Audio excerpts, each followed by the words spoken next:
కృతజ్ఞతలు తెలుపుకుంటూ ముగించుకుంటున్నాను. జై తెలంగాణ. ఇప్పుడు ఎల్లారెడ్డి మాజీ శాసనసభ్యులు అన్న రవీందర్ రెడ్డి గారు మాట్లాడవలసిందిగా విజ్ఞప్తి చేస్తా ఉన్నాను. దయచేసి 2 నిమిషాలు మాట్లాడాలి, ఎందుకంటే గౌరవ అతిథులు మాట్లాడాలి. సభాధ్యక్షులు గౌరవనీయులు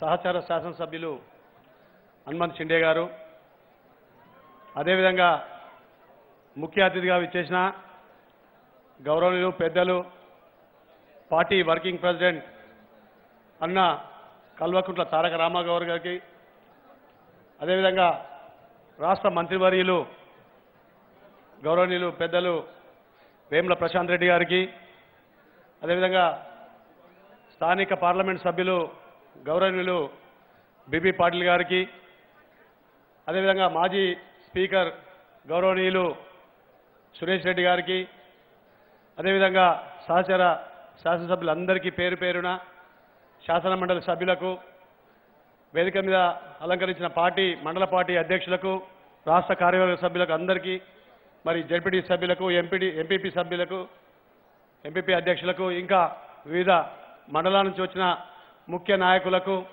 సర్పంచులకు, ఎంపీటీ సభ్యులకు, కలం వీరులు, పాత్రికేయులకు, మీడియా మిత్రులకు అందరికీ శిరస్సు వంచి శుభావందనాలు తెలియజేస్తా ఉన్నాను. చాలా సంతోషం. ఈరోజు జైరాబాద్ పార్లమెంటరీ సన్నాహక సమావేశం జరగడం, గత వారం 10 రోజుల నుంచి గౌరవనీయులు కేటీఆర్ గారు ఎక్కడ మీటింగ్ పెట్టినా కానీ ఒక ఉప్పెనలాగా జోష్గా, అసలు 10-15 వేల మంది వస్తారనుకుంటే కార్యకర్తలు తండోపతండలుగా 20-25 వేల మంది సభకు రావడం దీన్ని సూచిస్తూ ఉంది. రేపు జరిగే ఎన్నికల్లో ఖచ్చితంగా 16 సీట్లు గెలిచి కేసీఆర్కు కానుక ఇవ్వడం కోసం కార్యకర్తలను కంకణం కట్టుకోరని చెప్పి అర్థమవుతుందని చెప్పి సందర్భంగానే మనం చేస్తా ఉన్నాను. రేపు జరగబోయే ఎన్నికల్లో కూడా మొన్న జరిగిన ఎన్నికల్లో అఖండ విజయం సాధించిన కార్యకర్తల యొక్క కృషి 88 సీట్లు సాధించి అఖండమైన మెజార్టీతో గౌరవనీయులు ముఖ్యమంత్రి గారిని ముఖ్యమంత్రి చేసుకున్న సందర్భం మీకు తెలుసు. మరి రేపు ఇదే స్ఫూర్తితో రెట్టింపు ఉత్సాహంతో మనం జరిగిన సర్పంచ్ ఎలక్షన్లో కూడా మెజార్టీ సీట్లు కైవసం చేసుకున్న సందర్భం మనం చూసినాం.